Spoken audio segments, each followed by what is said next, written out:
श्रीमन्महापूर्णकुलाब्धिचन्द्रं गोपालसूरीन्द्रतनूजरत्नं तत्प्राप्तवेदार्थयुगार्थबोधं श्रीश्रीनिवासगुरुम् आश्रयामः। वरददेशिककृपापात्रं वरवरमुनिकुलोद्भवम् आचार्यहृदयप्रवीणं वन्दे सम्पत्कुमारं गुरुं श्रीशैलेशदयापात्रं धीभक्त्यादिगुणार्णवं यतीन्द्रप्रवरं वन्दे रम्यजामातरं मुनिं लक्ष्मीनाथसमारम्भां नाथयामुनमध्यमाम् अस्मदाचार्यपर्यन्तां वन्दे गुरुपरम्परां। यो नित्यमच्युतपदाम्बुजयुग्मरुक्मजामोकतस्तदितराणि तृणाय मेने अस्मद्गुरोर्भगवतोऽस्य दयैकसिन्धोः रामानुजस्य चरणौ शरणं प्रपद्ये।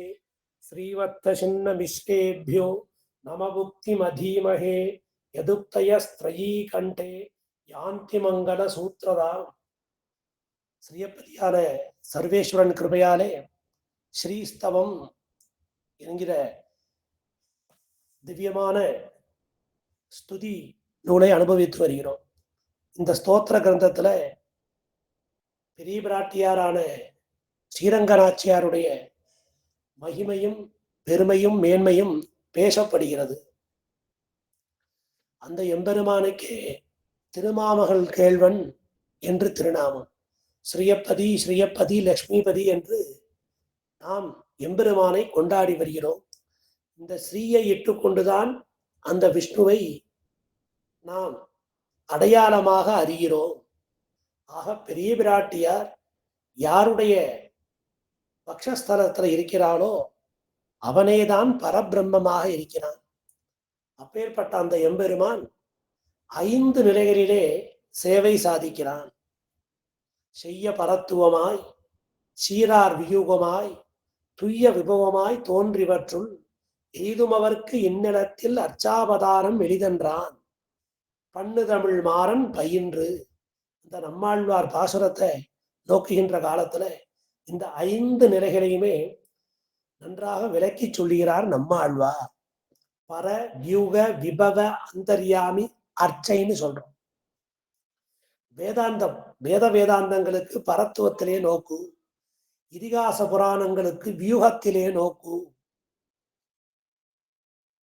இதிகாச புராணங்களுக்கு விபவத்திலே நோக்கு, ஸ்ரீபாஞ்சராத்திரம் உண்டான பகவத் சாஸ்திரங்களுக்கு வியூகத்திலே நோக்கு, ஸ்மிருதி தர்ம சாஸ்திரங்களுக்கு அந்தர்யாமித்துவத்திலே நோக்கு, ஆழ்வார்களுடைய அருளிச்செயலுக்குத்தான் அர்ச்சையிலே நோக்கு என்று ஸ்ரீ அழகிய மணவாள பெருமாள் நாயனார் அற்புதமாக விவரித்து காட்டுகிறார். ஆக வேதாந்தம் பரத்துவத்தை சொல்ல வந்தன. ஸ்ரீபாஞ்சராத்திரம் முதலான பகவத் சாஸ்திரங்கள் வியூகத்தை சொல்ல வந்தன. இதிகாச புராணங்கள் விபவத்தை சொல்ல வந்தன. தர்மசாஸ்திரம் முதலான கல்பசூத்திரங்கள் அந்தர்யாமியை சொல்ல வந்தன. ஆழ்வார்களுடைய அருளிச்செயல்தான் அர்ச்சையை நமக்கு சுலபமாக எடுத்து காட்டுகின்றன.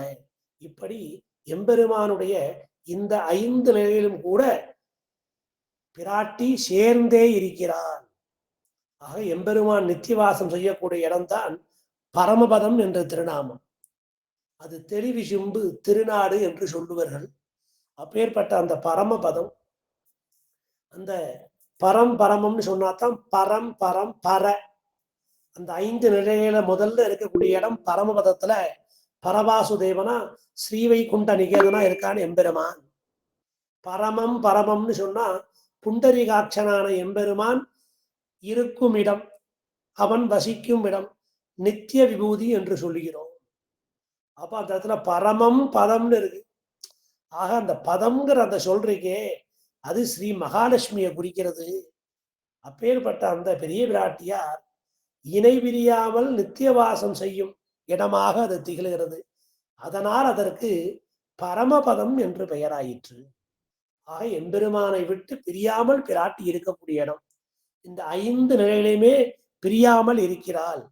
இதை வேதாந்தங்களும் ஒப்புக்கொண்டுள்ளன. பகவத் சாஸ்திரம் முதலான நூல்களும் ஒப்புக்கொண்டுள்ளன. ஸ்மிருதி இதிகாசங்கள் ஆகியவையும் ஒப்புக்கொண்டுள்ளன. ஆழ்வார்கள் அருளிச்செயல்களோ இந்த அர்ச்சையிலும் கூட அவள் அந்த எம்பெருமானை விட்டு பிரியாமல் இருக்கிறாள். திருமாலாகத்தான் இருக்கிறாள். தாமரையாள் கேள்வன் ஒருவனையே நோக்கும் உணர்வு என்று அறுதியிட்டு சொல்கிறார்கள் ஆழ்வார்கள். அதனால பர பரம பரமம் என்கிற சொல் புண்டரீகாட்சனான எம்பெருமான குறிப்பிடுகிறது. பதம்ங்கிற வார்த்தையை சேர்க்கின்ற காலத்துல அந்த பதம்தான் ஸ்ரீயான பெரிய விராட்டியார் வசிக்கின்ற இடம். அதான் அதனாலதான் அந்த இடத்துக்கு பரமபதம் என்று நாம் சொல்லுகிறோம். ஆக அந்த பரமபதத்துக்கு இன்னொரு பேரும் உண்டு. புண்டரீகாட்சனான எம்பெருமான் அங்க இருக்கான். அதனால புண்டரீகம் புண்டரீகம்னு சொன்னா அது பரமபதம். புண்டரீகன் புண்டரீகாட்சன் என்று சொன்னால் அது எம்பெருமானை குறிக்கும்.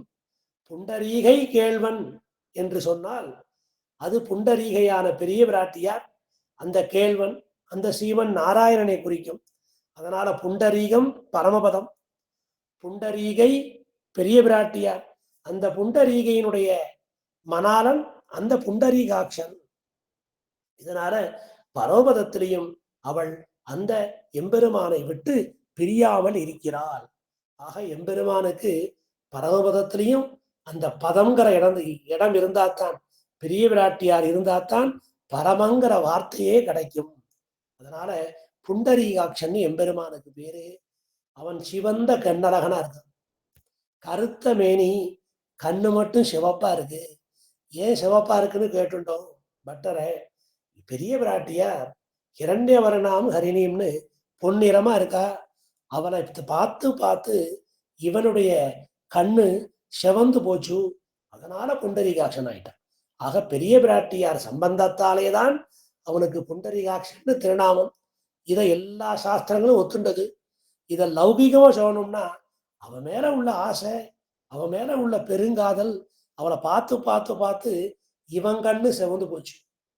சரி, பெரிய பிராட்டியார் பொன்னிறமா இருக்கா, இரண்யவரணாம் ஹரிணிம் சுவர்ண ரதஸ்ரஜான்.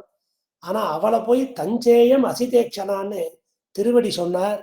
கருத்த கண்ணலியா இருக்காளே எப்படின்னு கேட்டோம். எம்பெருமான் மேனி கருப்பு, கண்ணனன்னும் கருந்தெய்வம். அந்த தெய்வத்தை இவ திரும்ப திரும்ப பாக்குறா. எம்பெருமான உட்கார்ந்து உட்கார்ந்து பாக்குறா. திருவரங்கத்துல பெரிய பெருமாள் என்ன, நம்பெருமாள் என்ன, அப்பேற்பட்ட அந்த கொண்டல் வண்ணனை அங்க இருக்கிற எல்லா தாயாரும் உட்கார்ந்துதான் பார்ப்பா. வெளியாண்டாள் சன்னதியில மட்டும்தான் ஆண்டாள் நிற்கணும். உள்ளுக்குள்ள எல்லாரும் உட்கார்ந்துதான். நின்னா கால் வலிக்கும். அப்பேற்பட்ட அந்த எம்பெருமானை பார்த்து பார்த்து மகிழ்ந்தாள்.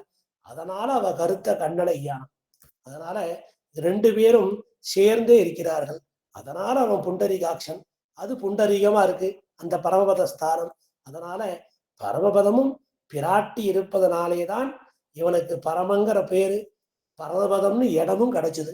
ஆக அந்த இடத்துக்கும் அதுல இருக்கின்ற அந்த எம்பெருமானுக்கும் ஒரு ஸ்தானத்தை கொடுத்து வைக்கிறாள் இந்த பிராட்டி சேர்ந்து இருப்பதனால். அடுத்தாப்புல வியூகம். வியூகத்துல வாசுதேவன், சங்கர்ஷனன், பிரத்யும்னன், அனிருத்தன்னு சொல்லி இந்த அவதாரத்தை மேற்கொள்ளும் போது அந்த பிராட்டியும் கூட இருக்கிறார். ஸ்ரீ பகவத் சாஸ்திரம், ஸ்ரீ பாஞ்சராத்திரம் என்ன சொல்றதுன்னு கேட்டோம். எம்பெருமான் வியூகத்திலே வியூக வாசுதேவனாக அவதரித்து சங்கர்ஷ்டன் பிரத்யு அனிருத்தன்னு சொல்லி தாமே இந்த உலகத்தை சிருஷ்டிக்கிறான். ஒரு வியாஜமா சதுர்முக பிரம்மா நான்முகன்னு வச்சிருக்கோம்.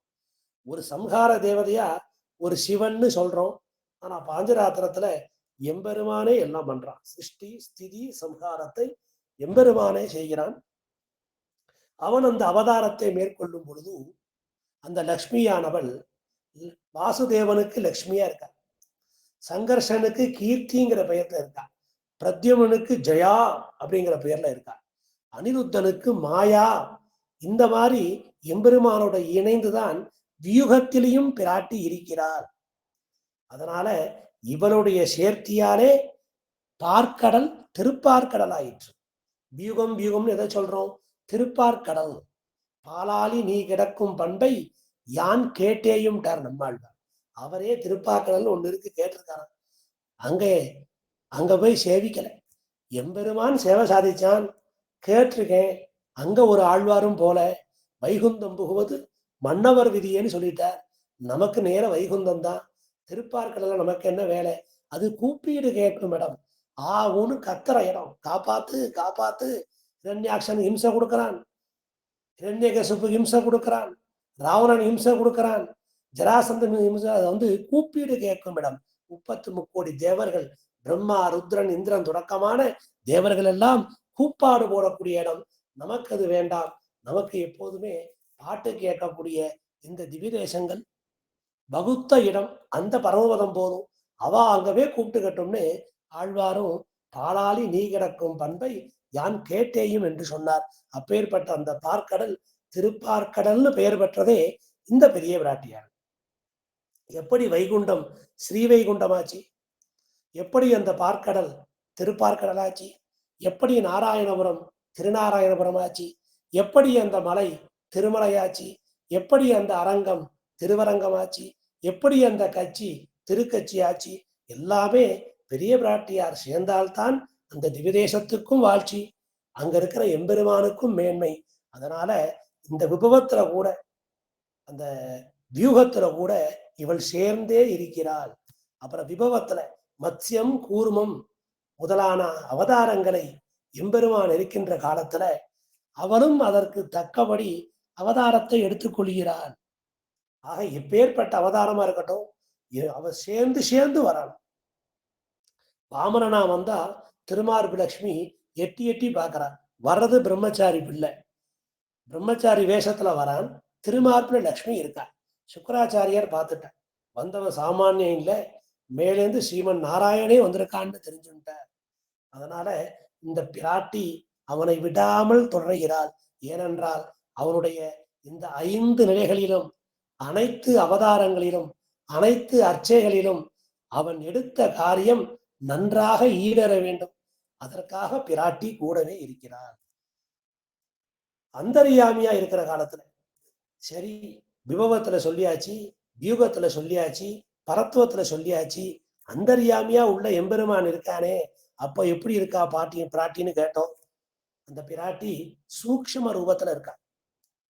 எப்படி சூரியன் முதலான தேஜோமயமான ஒளிக்கதிர் பொறிந்த அந்த சூரியன் பிரகாசமா இருக்கு, அதுல இவ பிரபையா இருக்கா. ரத்தனத்துக்கு ஒளி, புஷ்பத்துக்கு மனம், சந்திர சூரியனுக்கு பிரபை, அதுபோல இவ இருக்கா. அர்ச்சை வடிவிலோ எம்பெருமான் வடிவெடுக்கும் போது இவனோடு கூடவே நான் வடிவெடுக்கிறேன் எம்பெருமான். அர்ச்சையில எம்பெருமான் அவதாரம் பண்ற காலத்துல நான் வந்து பிறக்கிறேன், ஆதியம் சோதிய அங்கு வைத்து இங்கு பிறந்த. எம்பெருமான் விபவத்துல சொல்றப்போ நான் பிறக்கிறேன் தான் சொல்றார். ஆனா இந்த அர்ச்சையில இருக்கும் பொழுதும் இவனோடு கூடவே நானும் வடிவெடுக்கிறேன் அப்படின்னு எம்பெருமான் திருவாக்கு பகவத் தாசரத்துல. எம்பெருமானே வாக்கு கொடுக்கிறான், அர்ச்சையில இவளோட சேர்ந்துதான் நான் இருப்பேன். அதனால இந்த லக்ஷ்மிக்கு பல பேர் இருக்கு. வீரலட்சுமின்னு பேரு, போகலட்சுமின்னு பேரு, யோகலட்சுமின்னு பேரு. ஆக இந்த இவருடைய சக்தியானது இச்சா சக்தி என்றும், கிரியாசக்தி என்றும், ஞான யோக சக்தி என்றும் பல வகைப்பட்டிருக்கும். அதுல முக்கியமா இந்த அத வீரலட்சுமி என்றும், போகலட்சுமி என்றும், யோகலட்சுமின்னு சொல்றோம். இதுக்கு மேல நித்ராலட்சுமி இருக்கா எம்பெருமான் முதுகுக்கு பின்னால. அதான் அந்த இடத்த பூரா மறைச்சிடுறோம் எம்பெருமானுக்கு. எம்பெருமானுக்கு பின்னழகு உண்டு, ஆனா முதுக காட்ட மாட்டான். அங்க நித்ராலட்சுமி இருக்கா. எல்லாமே லக்ஷ்மி தான், அந்த ஸ்வரூபமே லக்ஷ்மி, சக்திமயமா இருக்கு இந்த பிரபஞ்சம். அதனால இத அனுபவபூர்வமா நமக்கு உணர்த்தி காட்டியுள்ளார் பகவத் ராமானுஜர். ஏன்னா அந்த யோக சக்தி இருக்கு இல்லையா, அந்த யோக லக்ஷ்மி, அந்த யோக அந்த யோக லக்ஷ்மி, அந்த யோக சக்தி, அந்த வீரலட்சுமி வரிசையா ஒவ்வொரு லட்சுமியா சொல்றோம் நாம. அப்படி இருக்கின்ற காலத்துல இந்த திருவரங்கம், இந்த திருமலை, திருக்கட்சி, திருநாராயணபுரம்னு சொல்லக்கூடிய இந்த மண்டப சதுஷ்டயம் பகவத் ராமானுஜர் நேரே இருந்து தாம் கைங்கரியம் பண்ண இந்த 4 திவ்ய தேசங்கள், அப்பேற்பட்ட இந்த பிரதானமான இந்த 4 திருத்தலங்கள், திருவரங்கம், திருமலை, திருக்கட்சி, திருநாராயணபுரம், இப்பேற்பட்ட இந்த 4 இடங்களிலுமே ஏகோகவை நாராயணோ ஆசீத் ந பிரம்மா ந ஈசானஹ ஒன்றும் தேவும் உலகும் உயிரும் மற்றும் யாதுமில்லா அன்று. ஒண்ணுமே இல்லை லோகத்துல, நாராயணன் மட்டும்தான் இருந்தான். அப்பேற்பட்ட அந்த ஏகோகவை நாராயணோ ஆசீத் அப்படின்னு இந்த 4 திவ்ய கஷேத்திரங்கள்ல மூலஸ்தானத்துல எம்பெருமான் மட்டும்தான். அங்க பக்கத்துல பிராட்டி இருக்க மாட்டான்.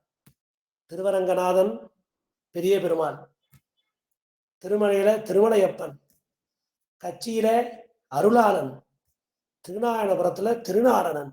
இந்த 4 இடத்திலையுமே வீரலட்சுமியாக, போகலட்சுமியாக, யோகலட்சுமியாக பிராட்டி கூடவே இருக்க. அதனால இந்த 4 திவ்ய தேசங்களையுமே நாராயணன் ஒருவனே இருக்கான். அதனால வலது மார்பில் நீங்காது இருப்பவள் இவள். அதனால அவருக்கு யோகலட்சுமின்னு வேறு. அதனால இந்த சக்தி, அந்த ஞான சக்தி, இச்சா சக்தி, கிரியா சக்தி, இந்த 3 லட்சுமிகள், வீரலட்சுமி, போகலட்சுமி, யோகலட்சுமி, இந்த 3 பேருமே எம்பெருமானுடைய அந்த மூல பிம்பம் இருக்கே, அந்த மூலவர் திருமேனி, அந்த மூலமூர்த்தி திவ்யமங்கல விக்கிரகத்துல இந்த சக்தி அந்த திருமேனியில பரிபூர்ணமா இருக்கிறது. அது ஆனா உபயநாச்சிமார்களுக்கு அது கிடையாது. அது ஸ்ரீதேவி நாச்சியார், பூதேவி நாச்சியார், கோதாதேவி நாச்சியார், அந்த க்ஷேத்திர தாயார், அப்புறம் எம்பெருமானுடைய பேர்ல ஒரு தாயார் இருப்பா. எம்பெருமானை சுத்தி 5 தாயார் இருப்பா சில திவ்யதேசங்கள்ல. ஆனால் இங்க நாம சொன்ன அந்த போகலட்சுமி, அந்த வீரலட்சுமி, அந்த யோகலட்சுமி, அப்பேற்பட்ட அந்த 3 சக்தியானது மூல மூல மூலஸ்தானத்துல இருக்கிற அந்த நாராயணனுடைய திருமேனியில பரிபூர்ணமா இருக்கும். உபயநாச்சிமாருக்கு இந்த விசேஷம் கிடையாது. அப்புறம் வீரலட்சுமி, விஜயலட்சுமி, அப்பேற்பட்ட அந்த வீர தனித்தனியா அந்தந்த மூலஸ்தானத்துல அந்த எம்பெருமானோட சேர்ந்து இருக்கா. இப்போ வந்து போகலட்சுமி சொன்னோம், இப்போ வீரலட்சுமி. இப்போ இந்த 4 திவ்யதேசங்கள்ல கூட மூலஸ்தானத்துல தாயார் இல்லைன்னு சொன்னோம். தனியா தாயாருக்கு ஒரு திருமேனி இல்லை. எம்பெருமான் மேலேயே இந்த இந்த லட்சுமி பூரா, அந்த சக்தி பூரா இருக்கு. இப்ப திருநறையூர், திருவெண்ணகர், இந்த மாதிரி திவ்ய தேசங்கள்ல போகலட்சுமியா இருக்கார். திருக்குடந்தை, தேரெழுந்தூர், திருச்சேரி முதலான திவ்ய தேசங்கள்ல வீரலட்சுமியா இருக்கார். இப்படி எம்பெருமானை விட்டு பிரியாமல் இந்த 5 ஸ்வரூபத்திலும் எம்பெருமானுடைய இந்த 5 நிலைகளிலும் இடைவிடாமல் இருக்கிறாள் அந்த பெரிய பிராட்டி. அப்பேற்பட்ட அந்த பெரிய பிராட்டியார நான் ஸ்தோத்திரம் பண்ண வந்திருக்கேன். அப்படி ஸ்தோத்திரம் பண்ண வந்த எனக்கு என்ன தகுதி இருக்கு, எனக்கு என்ன பலம் இருக்கு அப்படின்னு கேட்கிறார் கூறத்தாழ்வான். இது வேறவர்கள் கேட்கக்கூடிய கேள்வி. இந்த மாதிரி வந்துட்டேரே, நீர் பாட்டுல பெரிய பிராட்டி இவ்வளவு பெருமை இருக்கே, இப்பேற்பட்ட அந்த பெருமை மிக்க அந்த பெரிய பிராட்டியார ஸ்தோத்திரம் பண்ணணும்னு வந்துட்டேற, உமருக்கு லஜ்ஜா பயங்கள் இல்லையா, ஒரு வெட்கம் இல்லையா, ஒரு அச்சம் இல்லையான்னு இந்த 5வது ஸ்லோகத்துல கேட்கிறார்கள். தேவர்களுக்கே உரியதுதான் அந்த புரோடாசம். புரோடாசத்தை நாய்க்கிடுமா போனே. ஆக புரோடாசம்னு சொன்னா அந்த வேள்வி சாலையிலே அந்த உயர்ந்த அந்த யாகம் நடக்கூடிய இடத்துல அங்க இருக்கிற ஒரு பிரசாதம், அதுக்கு புரோடாசம்னு வேறு. அப்பேற்பட்ட அந்த பிரசாதத்தை நாய்க்கு கொடுத்துட்டா அது என்ன பிரயோஜனம்? உயர்ந்த தேவர்களுக்கு அவிசா கொடுக்க வேண்டிய பிரசாதம். அதனால அதை போய் நாய்க்கு இட முடியுமா? அந்த மாதிரி தானே அப்படின்னு சொல்லி ஆண்டாளே கேட்கிறார். கடப்பதும் மோப்பதும் செய்வதும் காஞ்சடை திரிவதோர் நரி புகுந்து கடப்பதும் மோப்பதும் செய்வதும். இந்த யாகசாலையை சுத்தி சுத்தி வருதான் அந்த நாய் எல்லாம் அங்க இருக்கிற பிரசாதத்துக்கு. அது நாய்க்கிடக்கூடிய பிரசாதம் இல்லை, உயர்ந்த தேவர்களுக்கு அந்த யஜ்யத்துல அவிசு கொடுக்கணும், பூர்ணாகதி கொடுக்கணும். அப்பேற்பட்ட அந்த உயர்ந்த அந்த பிரசாதத்துக்கு புரோடாசம் அப்படின்னு பேர். அதே போலத்தான் என்னுடைய இந்த இளமையும் இந்த இதுவும் எம்பெருமானுக்குன்னு வச்சிருக்கேன், அது அந்த மனுஷாளுக்கு கொடுக்க மாட்டேன்னு அந்த இடத்துல காட்டுனா ஆண்டா. காயடை திரிவதோர் நரி புகுந்து கடப்பதும் மோப்பதும் செய்வதப்ப. அதே போலத்தான் இந்த ஸ்தோத்திரங்களை கொண்டு அந்த உயர்ந்தோருடைய ஒருவேளை அடியேன் பண்ணக்கூடிய இந்த ஸ்தோத்திரம் இருக்கே, அதை நான் பெரிய பிராட்டியாருக்கு சமர்ப்பிக்கிறேன், அதனால அவனுக்கு தோஷம் வந்துடுமோ, புரோடாசத்தை எடுத்து நாய்க்கு இட்டா என்ன தோஷமோ அந்த போல உயர்ந்த பரிசுத்தமான ரொம்ப பாவனமான அந்த பகவத் பிரசாதம் அதை அபிசில தேவர்களுக்கு கொடுக்கணும். அப்பேற்பட்ட அந்த பிரசாதத்தை நாய் வந்து வாய வச்சுடுத்தனா, அது போலத்தான் அந்த பெரிய பிராட்டியார். இப்பேற்பட்ட அந்த பெரிய பிராட்டியார் தாமரை மலரால் அப்பேற்பட்ட அந்த பெரிய பிராட்டியாருக்கு அடியேனுடைய இந்த ஸ்தோத்திரத்தால ஏதாவது அபவாதம் வந்துருமோ, ஏதாவது பொல்லாங்கு வந்துருமோ, இப்பேற்பட்ட அந்த பெரிய பிராட்டியார நீர் ஸ்தோத்திரம் பண்றேன்னு புறப்பட்டுட்டேற, உமருக்கு வெட்கம் இல்லையா, அச்சம் இல்லையா அப்படின்னு சில பேர் கேட்கிற மாதிரி இருக்கான் இந்த ஸ்லோகத்தோட பூர்வார்த்தத்தை. உடனே ஆழ்வாரை நோக்கி சிலர் சொல்வதாக இந்த ஸ்லோகம் காட்டப்படுகிறது. அதுக்கு சொல்றார் ஆழ்வான், நான் லட்சைப்பட காரணம் இல்லை, எனக்கு லட்சை இல்லை, என்னுடைய ஸ்தோத்திரத்தால இந்த பிராட்டிக்கு எந்த விதமான தாழ்ச்சியும் உண்டாகாது. ஒருவேளை நான் வந்து குறைமதியாளனாய், புத்தியிலே குறைந்தவனாய், கெட்ட புத்தியை உள்ளவனாய், ஈர நெஞ்சுன்னு சொல்லக்கூடிய இரக்கம் இல்லாதவனாய் இருக்கின்ற நான் உள்ளத்தே உறையும் மாலை உள்ளுவான் உணர்வொன்றில்லா கள்ளத்தே நானும் தொண்டாய் தொண்டுக்கே கோலம் பூண்டு. கள்ளத்தே நானும் தொண்டாய், அதனால ஒருவேளை நான் வந்து கபடமா வந்தவன் இல்லை, கள்ளத்தே நானும் தொண்டாய் தொண்டுக்கே கோலம் பூண்டு. எல்லாரும் உழவார பணிக்கு போவோம், இறைவன் திருக்கோயில் பணிக்கு போவோம், சில பேர் அங்க சாப்பாடு கிடைக்கும் அதுக்காக தானும் வேஷம் போட்டுன்னு வந்துடுவார், வெறுமனே அங்கங்க சுத்தின்ண்டே இருப்பான். ஏன்னா கையில கடப்பாறையை பிடிக்கணும், கையில மண்வெட்டியை பிடிக்கணும், கையில சட்டியை தூக்கணும். எப்பேற்பட்ட கைங்கரியம் பண்ணார் அனந்தாழ்வான், ஆச்சாரியனுடைய திருவுள்ள உகப்புக்காக தான் அந்த கைங்கரியம். அப்படி கைங்கரியம் பண்ணணுமே ஒழிய இந்த மாதிரி நான் வந்து கள்ளத்தே நான் வேடம் போட்டுட்டு வரலை. அதனால அப்பேற்பட்ட என்னால் நான் ஸ்தோத்திரம் பண்ற காலத்துல உம்முடைய திருக்கல்யாண குணங்களுக்கு அது எந்தவித பயனையும் எதிர்பாராது, எவ்வித கூச்சமும் இன்றி. உம்முடைய திருக்கல்யாண குணங்கள் யாராவது ஸ்தோத்திரம் பண்ணுவாளா அப்படிங்கிறதுக்காக நாம குணத்தை வளர்த்துட்டு இருக்கோம்.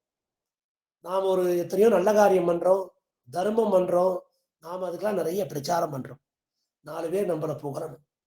அவரை பாரு, வைகுண்ட ஏகாதசி வருது, அன்னைக்கு பூரா கோதுமர உப்புமா பட்டி ஆத்து வாசம் எல்லாருக்கும் விநியோகம் பண்ணுவேன், அதை 10 பேர்கிட்ட சொல்றோம். அதனால இப்படிலாம் சொல்லி பண்ணக்கூடியது கைங்கரியம் இல்லை, அது வந்து உள்ளத்துல வரணும்.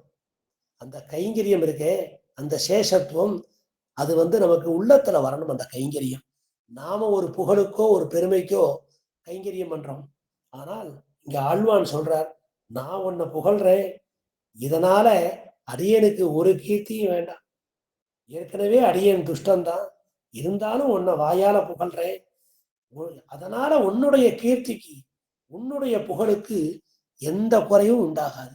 பிரகாசமா உதிக்கிறான் சூரியன், அப்பேற்பட்ட அந்த சூரியனை பார்த்து ஒரு நாய் குறைக்கிறது, அது சூரியனுக்கு ஏதாவது பங்கம் வந்துருமா? ஒரு பங்கமும் ஏற்படாது. அதே போலத்தான் நான் ஒரு நீச ஜந்து, நான் ஒரு நாய், திரிந்த வெளியெங்கும் சுற்றி திரியும் வஸ்துங்கிற நம்பல். அது திறந்த வெளியெங்கும் சுற்றி திரியும். நீ வாட்டில வாசல் திறந்து கிடக்குன்னு உள்ள வந்துட்டியா கேட்கற முடியா, அதான் நம்பல்ல காட்டுற திறந்த வெளியெங்கும் சுற்றி திரியும் வஸ்து. அது அந்த மாதிரி ஒரு நீச ஜந்து நாய். அந்த நாய்க்கு தாகம் வந்துருத்து, உடனே பக்கத்துல பார்த்தது கங்கா பிரபா, அதனால ரொம்ப தாகத்தை அது வந்து தனிச்சுக்கணுமே, அதுக்காக நேர கங்கையை பார்த்து போறது. எல்லாரும் கத்தரா, ஐயோ இது புண்ணிய தீர்த்தமாச்சே, இங்க வந்து இந்த நாய் இந்த நாக்கால நக்க வருது இந்த தீர்த்தத்தை, ஆத்து நிறைய தண்ணி போனாலும் நாய் நக்கிதானே குடிக்குங்கிற அதை இந்த இடத்துல காட்டுற.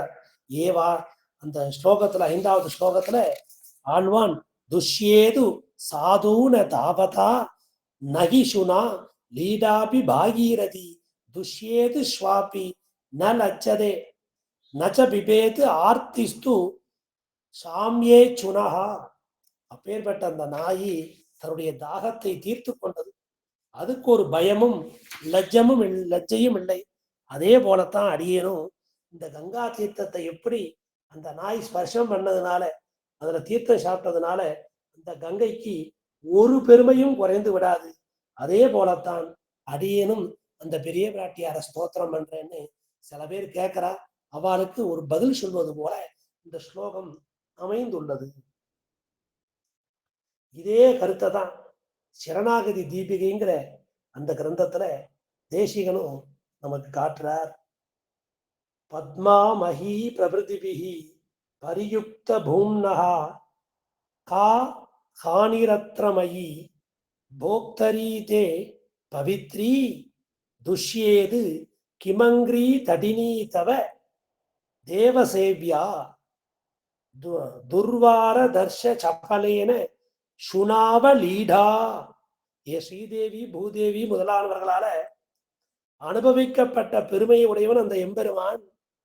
அப்பேற்பட்ட உனக்கு பத்மா மகி பிரபிருதிபிகி, பத்மானா ஸ்ரீதேவி, மகின்னா பூதேவி, அப்பேற்பட்ட அந்த ஸ்ரீதேவி, அப்பேற்பட்ட அந்த மண்மடந்தை மலர்மடந்தை நிலமடந்தை மூவருபார் திகழும் அப்பேற்பட்ட அந்த மூன்று பேரும் அந்த எம்பெருமானை அனுபவிக்கிறார்கள். அப்பேற்பட்ட பெருமையுள்ள உனக்கு, அப்பேற்பட்ட பெருமை உனக்கு இருக்கு, ஒன்னா அனுபவிக்கலாம் இல்லையா? தேவர்கள் குடைந்தாடத்தக்க அந்த கங்கை, தேவர்கள் கங்கையை மிகவும் விரும்புவார்கள். அப்பேற்பட்ட அந்த கங்கையில ரொம்ப தாகமா இருக்கிற ஒரு நாய் அந்த கங்கையை நக்கிறது. அதனால அந்த நாய்க்கு கெடுதல் வருமா அப்படின்னு இந்த சரணாகதி தீபிகைங்கிற அந்த ஸ்தோத்திரம் அதுல 42வது ஸ்லோகத்துல தேசிகன் காட்டுறார். அதனால அந்த ஸ்லோகத்து பிரகாரம் இப்படி தேவர்களால விரும்பப்படுகின்ற ஒரு கங்கையை போல இருக்கான் எம்பெருமான். எம்பெருமானே ஒரு கங்கை தானே, தீர்த்தத்தில் நான் கங்கையா இருக்கேன். அப்பேற்பட்ட அந்த எம்பெருமானை பூமி பிராட்டியும் ஸ்ரீதேவி நாச்சியாரும் அனுபவிக்கிறார்கள், தேவர்களும் அனுபவிக்கிறார்கள். அப்பேற்பட்ட ஒன்றை நானும் அனுபவிக்க வந்திருக்கேன். ஆனா எப்படி அந்த கங்கை ஸ்பர்ஷத்தா, அந்த கங்கையை நாய் ஸ்பர்ஷம் பண்ணாலும் அந்த கங்கைக்கு ஒரு துளியும் பங்கம் வராதோ, அதே போலத்தான் நானும்னு இந்த சரணாகதி தீபிகையில அற்புதமா காட்டுறார். அதனால இங்க இந்த இடத்துல ஆழ்வான் நைச்சியா அனுசந்தானம் பண்ணுகிறார். இந்த ஸ்லோகத்துக்கு உண்டான விஷயத்தை பார்த்துட்டோம், பிரதிபதார்த்தத்தை நேத்திக்கு பார்த்தோம். இப்படி சர்வ பிரகாரத்தாலும் எல்லா வகையிலையும் எடுத்துட்டாலும் நான் நீச்சனாகத்தான் இருக்கிறேன். இந்த பெரிய பிராட்டியாரை துதி செய்ய அடியேனுக்கு தகுதியே இல்லை. எனது அழுக்குடம்பு எச்சில் வாய்ந்த பொய் நின்ன ஞானமும் பொல்லா ஒழுக்கும் அழுக்குடம்பும். அப்பேற்பட்ட அடியேன் இப்படி துதி செய்ய போறனே, இதனால அவனுக்கு ஒரு உரை வாராது அப்படின்னு முடிவு பண்ணிட்டு, அதுதான் உண்மை. அத அவர் கலங்கி தெளிந்து தனது திசையை தெரிவிக்கிறார். எப்போதுமே இந்த பக்தி எப்படி இருக்கணும், பிரபத்தி எப்படி இருக்கணும்னா ரொம்ப கம்பீரமா நெஞ்ச நிமிர்ந்து நிற்கப்படாது. மாயோனை மனத்தூனே பற்றி நின்று வாயார எண்ணுகளோ வாழ்த்தும் நாளே. அந்த பெரிய பெருமாவுடைய அவனே ஒரு கிருபா சமுத்திரமா இருக்கான். அந்த சமுத்திரத்துல எம்பெருமானுடைய அருள்ங்கிற அலை ஓங்கி அடிக்கிறது அடியேனே. அடியேன் என்ன பண்ணேன்னு தெரியல, மாயோனே மனத்தூனே பற்றி நின்று என் வாயார எண்ணுகளோ வாழ்த்தும் நாளேன்னு அந்த மனத்தூனை போய் பற்றின்றார் குலசேகர ஆழ்வார். நிஜமா எம்பெருமான் அவர் மீது கருணைங்கிற அந்த அலையை, கிருபைங்கிற அந்த அலையை, அருள்ங்கிற அந்த அலையை வேகமாக வீசினான். நாம அதை பாவிச்சுண்டு நாம நன்னா அதை கட்டி பிடிச்சுக்கிறோம், நெஞ்ச நிமித்தின்னு நாம கட்டி பிடிச்சுக்கிறோம். அப்படி இல்லாம குடதிசையை முடியை வைத்து குடதிசை பாதம் நீட்டி வடதிசை பின்பு காட்டி தென்திசை இலங்கை நோக்கி கடல் நிற கடவுளந்தை அரவணை துயிலுமா கண்டு கண்டு எனக்கு உருகுமாலோன்னு ஆழ்வார் உருகி போயிட்டார். அதனால நன்றாக கலங்கி அப்புறம் தெளிந்து பேசணும். ஞான திசையிலே தெளிந்து பேசுதல், பிரேம திசையிலே கலங்கி பேசுதல். எப்போதுமே கலக்கம்தான் பெரிய ஆழ்வார்க்கு. மங்களா சாசனத்தில் மற்றுள்ள ஆழ்வார்கள் தங்கள் ஆர்வத்து அளவுதான் அன்றி பொங்கும் பரிவாளே வில்லிபுத்தூர் பட்டர் பிரான் பெற்றான் பெரியாழ்வார் என்னும் பெயர். அதனால கலங்கி தெரிகிறார்கள் ஆழ்வார்கள், கலங்கி தெரிகிறார்கள் ஆச்சாரியர்கள். நமக்கு ஒரு கலக்கமும் இல்லை, ஒரு தெளிவும் இல்லை. நன்னாத்தான் போறோம் பெரிய பெருமாளை சேவிக்க, நன்னாத்தான் வரோம்னு சொல்லி அஸ்மத் ஆச்சாரியனுக்கு அவருடைய ஆச்சாரியன் சொல்லுவாரான். அதே போலத்தான் நீங்க சோதியானபி திரும்ப காட்டுறார். ஹே தேவியே கூப்பிடுறார் தேவியே.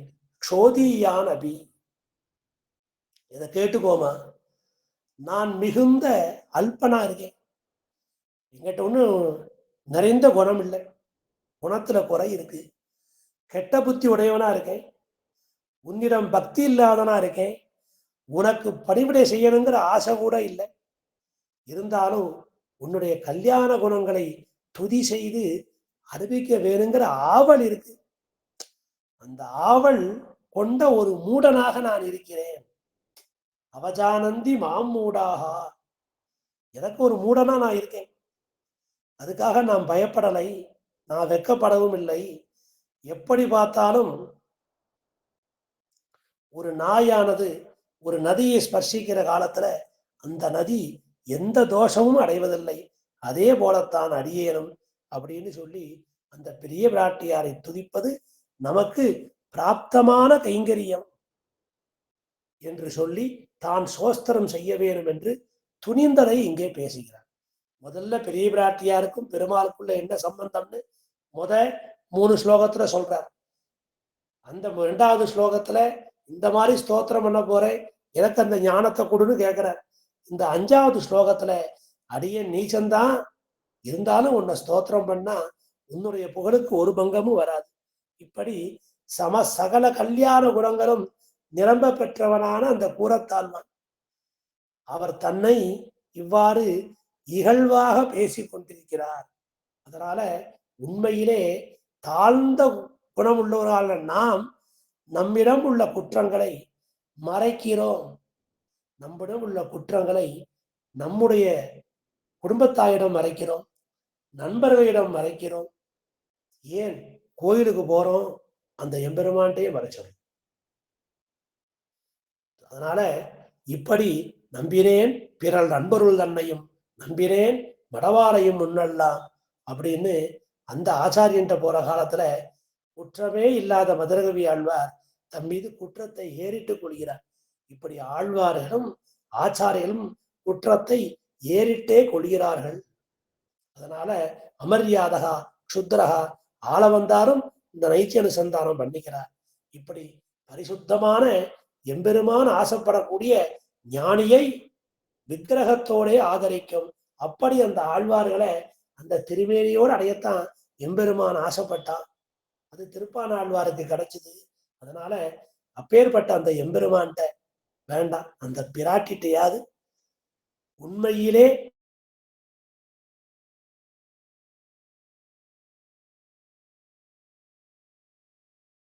விண்ணப்பம் செய்து கொள்ள வேண்டும். முதல்ல தாயாட்ட போய் விண்ணப்பிக்கணும். அம்மாட்ட என்ன வேணா தைரியமா சொல்லலாம். அதனால அந்த அம்மாட்ட போய் எல்லா குற்றங்களையும் சொல்லுவோம். ஆனா அதை காட்டிலும் கருணை உண்டு எம்பெருமானுக்கு. இப்படியும் மாறி மாறி கருணையை செலுத்துகிறார்கள்.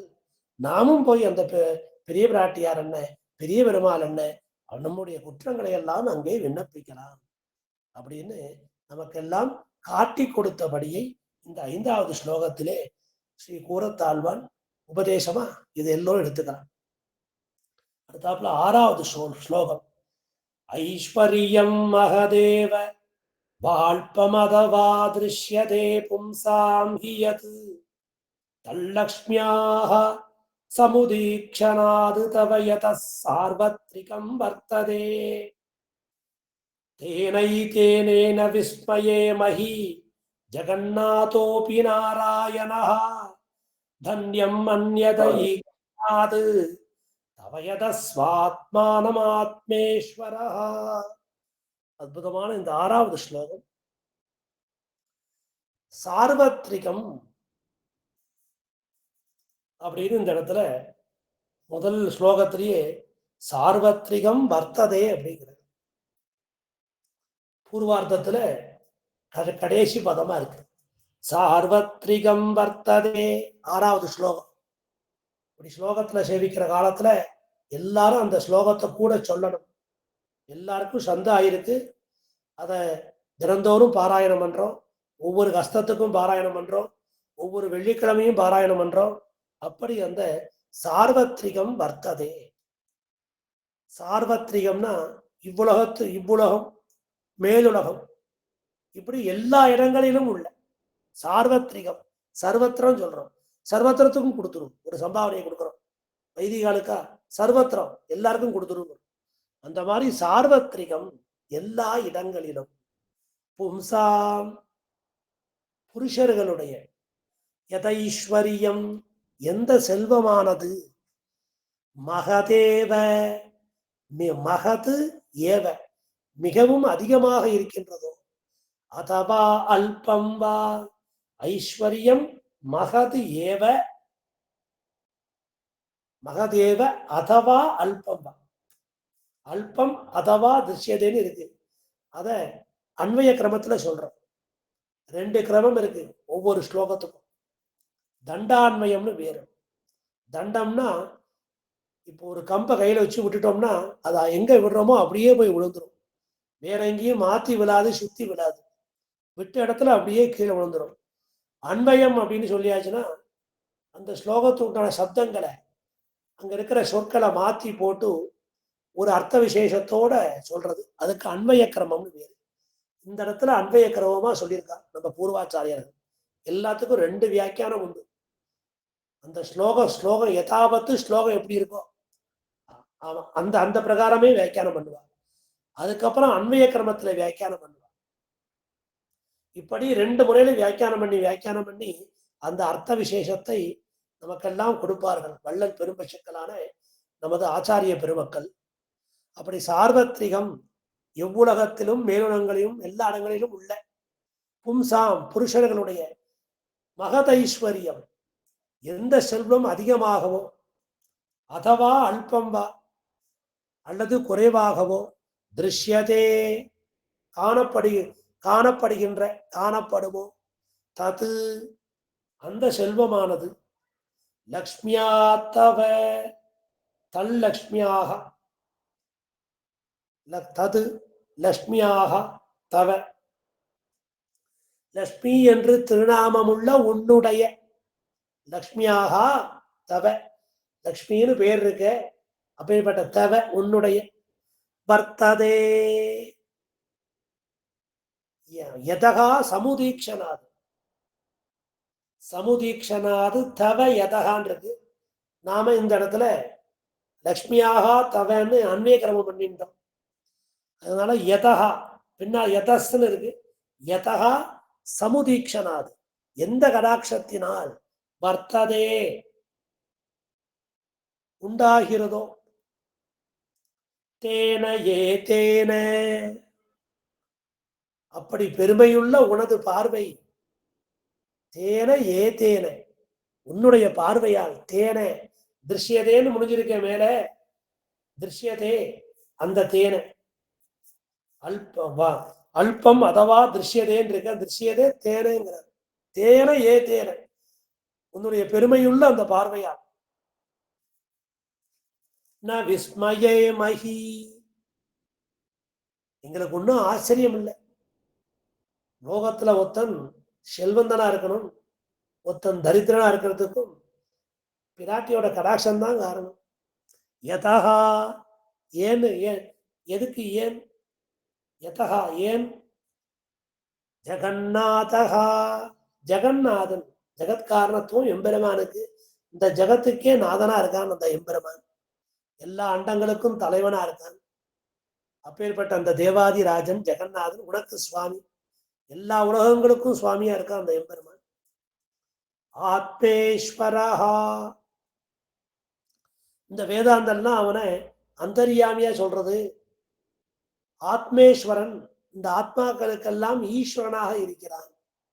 பிரம்மனும் ஒரு ஜீவாத்மா, சிவனும் ஒரு ஜீவாத்மா, இந்திரனும் ஒரு ஜீவாத்மா, 30 தேவர்கள் தொடக்கமாக எல்லாருமே ஜீவாத்மாக்கள். ஆத்மேஸ்வரக அப்பேற்பட்ட அந்த ஆத்மாக்களுக்கெல்லாம் ஈஸ்வரனாக இருக்கிறான், நியாமகனாக இருக்கிறான். இது வேதாந்தத்திலே சொல்லப்பட்டது.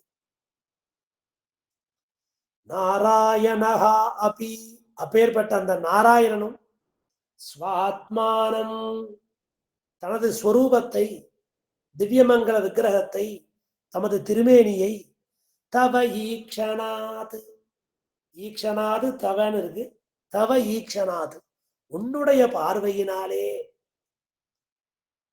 உன்னுடைய தன்யமன்யதே, பாக்கியம் உள்ளதாக நினைக்கிறானே. அப்படி அவன் நினைக்கிறானோ, எங்க இந்த உலகத்தாருக்கும் பிரம்மா தொடக்கமான 30 முக்கோடி தேவர்களுக்கும் உங்களுடைய திவ்யமான கடாட்சம் வேணும். இந்த எம்பெருமான் ஜெகநாதனா இந்த லோகத்திற்கெல்லாம் தலைவனாக இருக்கிறான், அவனே லோகநாதனாக இருக்கிறான். ஆத்மா, இந்த ஆத்மாக்களுக்கெல்லாம் ஈஸ்வராக இருக்கிறான். ஈஸ்வரானாம் பரமேஸ்வரம்னு பேர். பரமேஸ்வர சப்தம், அந்த பரமேஸ்வர சப்தம் எம்பெருமானுக்கு தான் பொருந்துறதுன்னு உபனிஷத் சொல்றது நாராயணனுக்கு. அப்பேற்பட்ட ஆத்மேஸ்வரக, அப்பேற்பட்ட அந்த எம்பெருமான் அந்த தனது ஸ்வரூபத்தை உன்னுடைய பார்வையினாலே பாக்கியம் உள்ளதாக நினைக்கிறான்.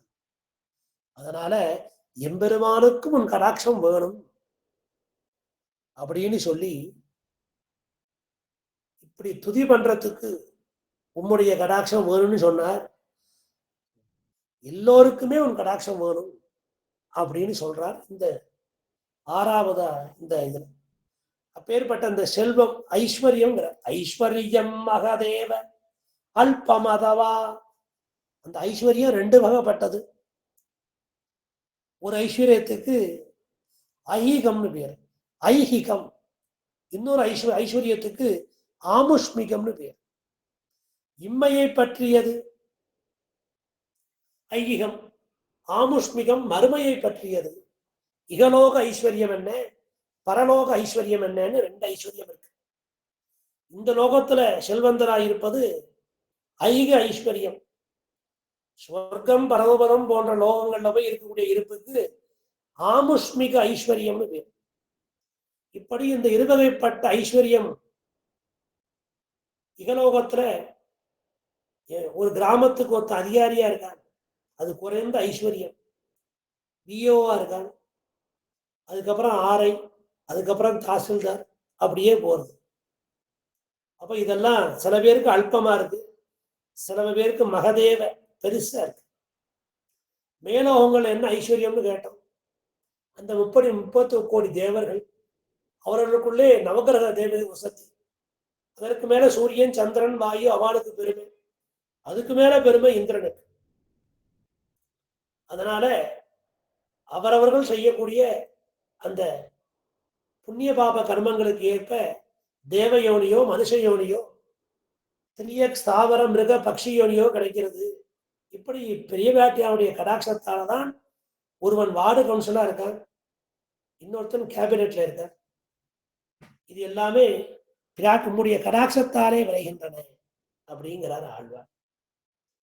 இந்த ஸ்ருதி கூட நிசமாபியதிகன்னு தனக்கு இணையானதும் மேம்பட்டதும் இல்லாதனா இருக்கக்கூடிய அந்த சர்வேஸ்வரன், உப்பாரும் மிக்காரும் இல்லாத மாமாயன் அந்த எம்பெருமான், அந்த எம்பெருமானுக்கு கூட தாம் லட்சுமி கடாட்சத்திற்கு பாத்திரமானும் அப்படின்னு நினைக்கிறான். அந்த லட்சுமி கடாட்சம் இருக்க போய் தான் பரமபதத்திலே இருப்பு, வியூகத்திலே இருப்பு, விபவத்திலே செய்த அவதாரங்கள், அந்தர்யாமித்துவத்திலே இருப்பு. இப்போ அர்ச்சைகள் தோறும், திருக்கோயில்கள் தோறும், இல்லங்கள் தோறும் எம்பெருமான் எழுந்தருளி இருக்கிறார். அப்பேற்பட்ட நமக்கு கூட இந்த லட்சுமி கடாட்சம் வேணும் போலுக்கு அப்படின்னு எம்பெருமான் நினைப்பதாக இந்த ஸ்லோகத்துல நமக்கு காட்டப்படுகிறது. ஐஸ்வர்யம், எல்லா ஐஸ்வர்யத்துக்கும் எம்பெருமான் தான் காரணம்னு நாம சொல்றோம். ஆனா செல்வத்துக்கெல்லாம் செல்வமா இருக்கான் எம்பெருமான். அப்பேற்பட்ட அந்த செல்வ நாராயணனே அந்த பிராட்டினுடைய கடாட்சத்தை எதிர்பார்த்து இருக்கிறான் அப்படின்னு இங்க கேட்கிறார் கேள்வி. ஏன்னா நாராயண பரம் பிரம்மா, நாராயண பரஹா, நாராயண பரபிரம்மா, நாராயண பரதத்துவம், நாராயண பரோஜோதி பதிம் விஸ்வ சாத்மேஸ்வரகம் ஆனந்தோ பிரம்மா ரசோவை சகா அப்படின்னு இந்த ஸ்ருதி வாக்கியங்கள், இந்த உபனிஷத் வாக்கியங்கள் எல்லாம் அந்த எம்பெருமானை பற்றி உயர்வாக பேசுகின்றன. இப்படி இருக்கிற அந்த எம்பெருமான் அந்த தேவியினுடைய கடைக்கண் பார்வையால் தன்யன். ஓ, நாமளும் தன்யனானேன்னு சொல்றோமே, அப்படி இருக்குமோ? அந்த பிராட்டி கடாசத்தாலதான் நானும் தன்யனானேங்கிறான். உயர்ந்த அந்த பங்குனி உத்திர திருநன்னால் திருமஞ்சனம் கண்டருளிட்டார். நம்பெருமானும் ஸ்ரீரங்க நாச்சியாரும் பக்கத்துல பரதந்திரத்தோடு நிற்கிறான். திரும்பி பார்த்தார் எம்பெருமானார். அங்க ஆழ்வான் ஆண்டான், பக்கத்துல அருளாள பெருமாள் எம்பெருமானார். இப்படி பெரிய கோஷ்டி, இந்த பக்கம் ஒரு கோஷ்டி. எல்லாரையும் திரும்பி பார்த்துட்டு இங்க நிக்கிற பெருமாள் யாருன்னு கேட்டார். நேத்திக்கு உள்ளவரா? நேத்திக்கு உள்ளவர் தான் இப்படி நிக்கிறாரா, இல்லது புதுசா வந்தவரான்னு கேட்டார். இல்லை இல்லை, நேத்திக்கு நாம சேவிச்ச அதே நம்பெருமாள் தான், அதே திருவரங்கநாதன் தான் இங்க நிற்கிறார். இல்லை, இன்னைக்கு ரொம்ப பரதந்திரத்தோடு நிற்கிறார். பிராட்டி முன்பு பாரதந்திரியத்தை வெளிப்படுத்துகிறார். இப்ப நீ சொல்லு, எல்லாம் கேட்கிறேன் அப்படின்னு சொல்லி அந்த ஈரவாட வஸ்திரத்துல சத்தியம் பண்ணி கொடுக்கிறார், பிரதிக்க பண்ணி கொடுக்கிறார். அதனால நாம் இப்போது சாதிப்போம்னு சொல்லி பகவன் நாராயண அபிமதா அனுரூப ஸ்வரூப ரூப குணவிபவ ஐஸ்வர்ய சீலாதி அனவதிகாதிசய அசங்கேய கல்யாண குணகணாம் பத்மவனாலயாம் பகவதீம் ஸ்ரீயம் தேவீம் நித்யானபாயினீம் நிரவத்யாம் தேவதேவ திவ்ய மகிஷீம் அகில ஜெகன்மாதரம் அஸ்மன் மாதரம் அசரண்ய சரண்யாம் அனன்ய சரணா சரணமகம் பிரபத்தியே. இப்படி வேதாந்தத்துல அந்த ஸ்ரீபாஷியத்துல நாராயண பரஜோதிகி, நாராயண பரபிரம்மா, நாராயண பரந்தத்துவம், பதிம் விஸ்விஷ் ஆத்மேஸ்வரகம் ஆனந்தோ பிரம்மா ரசோவை சகா.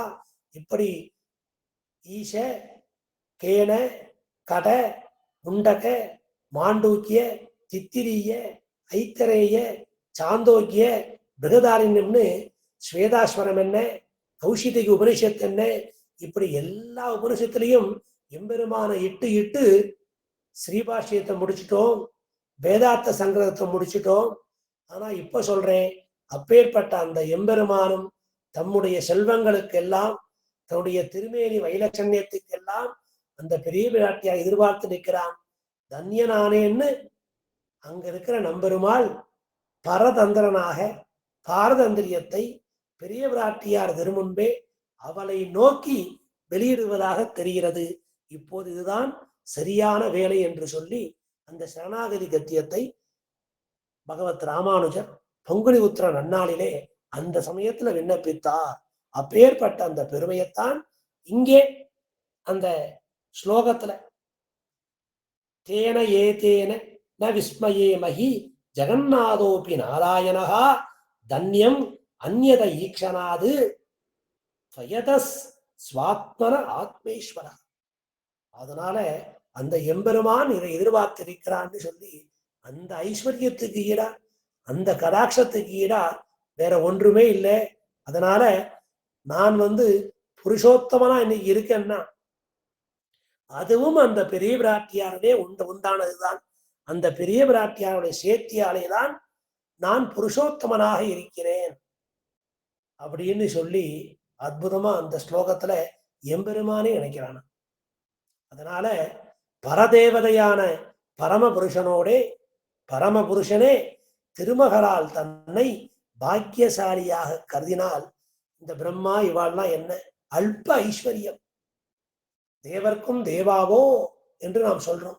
எம்பெருமான விடவா ஒரு பெரிய செல்வம் இருக்கு. உபய விபூதி ஐஸ்வர்யத்தையும் உடையவன், உபயலிங்கம் உடையவன், உபய விபூதி ஐஸ்வர்யம் உடையவன். இப்படி உபய வேதாந்தத்தாலையும் கொண்டாடப்படுகிறான். பக்கத்துல உபய நாச்சிமார்னு சொல்றோம். இப்படி எல்லாமே உபயமா இருக்கு அந்த எம்பெருமானுக்கு. அந்த அப்பேற்பட்ட அந்த எம்பெருமான் திருவுக்கும் திருவாகிய தேவன். அப்பேற்பட்ட திருவுக்கும் திருவாகிய தேவனுக்கு இந்த திருவோட இந்த பெரிய பிராட்டியாரோட அந்த கடாட்சம் தேவைப்படுறது அப்படின்னு இதுல பாக்குறோம். அதனால பிரம்மாதி தேவர்கள் சாதாரண கடை குடிமகன் தொடங்கி அங்க முதல்ல இருக்கிற அந்த பெரிய பெருமாள் வரைக்கும் எம்பெருமான் வரைக்கும் அந்த பிராட்டியோடைய கடாட்சத்தாலே விளைந்தது. இவன் புருஷோத்தமனா இருக்கான், இவனே ஜெகநாதனா இருக்கான், இவனே திருநாராயணனா இருக்கான், இவனே திருமலையப்ப சுவாமியா இருக்கான், இவன் தான் திருவரங்க செல்வர்.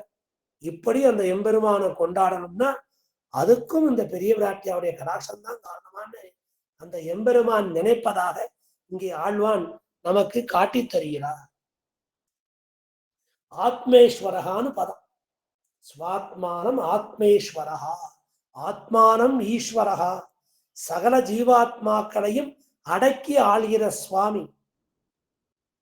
ஆத்மனோபி ஈஸ்வரகா, தனக்கு மேல் ஒரு ஈஸ்வரன் இல்லாதபடி சுதந்திரமான அந்த சுவாமி. ஆக இந்த ஆத்மேஸ்வரன் சப்தம் இருக்கு, அதுக்கு இந்த ரெண்டு விதமான அர்த்தம் சொல்லணும். ஆத்மானம் ஈஸ்வரகா, ஆத்மனோபி ஈஸ்வரகா, தனக்கு மேல் ஒரு ஈஸ்வரன் இல்லை கிடையாது. லோகத்துல ஒரே ஈஸ்வரன் தான், அது அந்த சர்வேஸ்வரன் தான். அந்த ஈஸ்வர சப்தம் ஸ்ரீமன் நாராயணனுக்குத்தான் பொருந்தும்னு சொல்லி லோகத்துல பல ஈஸ்வரர்கள் இருக்கலாம். லிங்கேஸ்வரன், சனீஸ்வரன், இப்படி பரமேஸ்வரன், இப்படி பல ஈஸ்வரர்கள் லோகத்துல இருக்கலாம். ஆனால் அந்த ஈஸ்வர சப்தம் ஸ்ரீமன் நாராயணனுக்குத்தான் பொருந்தும்னு ஈசாவாசிய உபனிஷத்துல தொடக்கமான எல்லா உபனிஷத்தும் சொல்றோம். ஆத்மனா ஈஸ்வரன், நான் சுபாவத்தாலே ஈஸ்வரனா இருக்கேன், நான் ஒரு சாதனத்தை செய்து ஈஸ்வரனால. ஆத்மானம் ஈஸ்வரகா, அனைத்து உயிர்களுக்கும் தலைவனாக அனைத்து உயிர்களையும் அடக்கி ஆளக்கூடிய சுவாமி. ஆத்மனோபி ஈஸ்வரகா, தனக்கு மேல் ஒரு ஈஸ்வரன் இல்லாதபடி சுதந்திரன், நிரங்குஷ சுதந்திரான சுவாமி. ஆத்மனா ஈஸ்வரன், சுபாவத்தாலேயே நான் ஈஸ்வரன். நான் ஒரு பரீட்சை எழுதி அந்த பதவிக்கு வரல, நான் பணம் கொடுத்து அந்த பதவிக்கு வரல, நான் இத்தனை நாள் சர்வீஸ் பண்ணி எக்ஸ்பீரியன்ஸ்ல அந்த பதவிக்கு வரல. எனக்கு சுபாவத்தகா நான் மொத்தம்தான் ஈஸ்வரன். நான் ஒன்னும் ஒரு காரணத்துக்காகவும் என்னை ஈஸ்வரனை கொண்டு வைக்கல. நான் நித்திய சித்தனான ஈஸ்வரன், புருஷோத்தமன் நான் மட்டும்தாங்கிறார் பெருமாள். அது ஆத்மனா ஈஸ்வரன், ஆத்மேஸ்வரகா தன்யமன்யதே. இப்படி திருமாலும் பெரிய பிராட்டியாரையுமே சேர்த்தியால் தன்னை பாக்கியசாலியாக கருதணும். அவனுடைய பிரிவிலே வருந்துகிறான், சேர்த்தியிலே உகைக்கிறான் எம்பெருமான். ஸ்ரீராமபிரான் அந்த மிதிரை செல்வியை பிரிந்து வருந்தினான். அதை வருந்தியது சொல்வதற்கு அன்று. அதை எப்படி பெருமான் எவ்வளவு துக்கப்பட்டான்னு கேட்டான். வல்மீக ஜென்ம முனிரேவ கட்டாரே சேதகா, மன ரெண்டா பிறந்திருக்குங்கிறார் வால்மீகி. வல்மீகம், வல்மீக ஜென்ம முனிரேவ கட்டாரே சேதகா, ரெண்டா பிளந்து போச்சு, மனசு ரெண்டா பிளந்திருக்குங்கிறார் ராமன். கடுமையான கோபம். ஏ கோதாவரியை கண்டாயா, ஏ செடியே கொண்டாயா, ஏ மரமே கண்டாயா, ஏ மலையே கண்டாயா. ஒரு ராவணனுக்கு பயந்து ஒரு புல்லு கூட வாய திறக்கல, எடுத்துட்டான் பின்னால் இருந்து அம்ப. லட்சுமணா, சீதையை காணும், சாட்சி சொல்ல ஒருவர் இல்லை, இந்த ஜெகத்தையே அழிக்க போறேன். ஜெகத்தை அழிக்க புறப்பட்டார் ஸ்ரீராமர். அப்புறம் உபதேசம் பண்ணி இளைய பெருமாள் சமாதானப்படுத்தினார். திரும்ப புஷ்ப விமானத்துல ஏறி ஏறி எழுந்திருந்தால் பிராட்டியை நோக்கி, ஏஷ சதுர்மயா பக்தா சாகரே சலிலார்ணவே தபஹேதோஹோ விசாலாட்சி. ஏ விசாலாட்சி, சேது சுதஷ்காஹ. சகரனால வெட்டப்பட்ட கடல் சாகரம்னு அதுக்கு பேரு. இப்படி அந்த விசாலாட்சி அழகிய கண் படைத்தவன். அவரை புஷ்ப விமானத்துல ஏற்றிண்டு வர்ற காலத்துல பேரானந்தம் ஸ்ரீராமனுக்கு. அந்த சகரம்னு ஒரு மன்னன் அவனால வெட்டப்பட்ட கடல், அதுக்கு சாகரம்னு பேரு. தபஹேதோஹோ, உனக்காக இப்ப பாக்குற பாலம், அந்த அந்த பாலத்தை காமிச்சான். தவ ஹேதோஹோ, நலனை கொண்டு இந்த பாலம் கட்டப்பட்டது. எல்லாம் ஆனந்தத்தோட காமிச்சான் பிராட்டிட்ட. ஏ சீதை, விசாலாட்சி, இங்க வா, லங்கைய பாரு, நம்ம பிள்ளை ஆள போறான், இங்க யுத்தம் நடந்தது, இங்கதான் பாலம் கட்டணும், எல்லாரும் பாலத்துக்கு உதவி பண்ணா. நலன்னு ஒரு வானரம் இருந்தது, அதுக்கு ஒரு சாபம், அது என்ன தூக்கி போட்டாலும் கடல்ல மிதக்குமா, அது கையில கொண்டு எல்லாரும் கல்ல கொடுத்தோம், ஒரு அணிலும் கூட வந்தது. ஒன்ன விடாம பிராட்டிட்ட ஒரு விஷயத்தை விடல, அப்படியே ஒப்பிச்சான் பெருமாள். அப்பேற்பட்ட அந்த பெருமாளுக்கு அந்த பிராட்டியோட சேர்த்தியில எவ்வளவு ஓப்பு இருக்கு பாருங்க. நெஞ்சம் பிளவுபட்டது போல 10 மாசம் துடிச்சு அழுதான். அதனால பிராட்டி 3 தரம் பிரிஞ்சா. 3ஆம் தரமும் பிரிஞ்சு போனா 11,000 வருஷம். தசவருஷ சகசிராணி தசவருஷ சதானிச்சேன்னு வால்மீகி சொல்றார். 11,000 வருஷம் அந்த சீதையை, பொன்னான அந்த சொர்ண விக்கிரகம், பொன்னால ஆன சீதையை வச்சுட்டும் தினந்தோறும் அந்த சீதையிட்ட டெய்லி பேசுவனா ராமன். இந்த கதையெல்லாம் உத்தரகாண்டத்துல சொல்றேன்.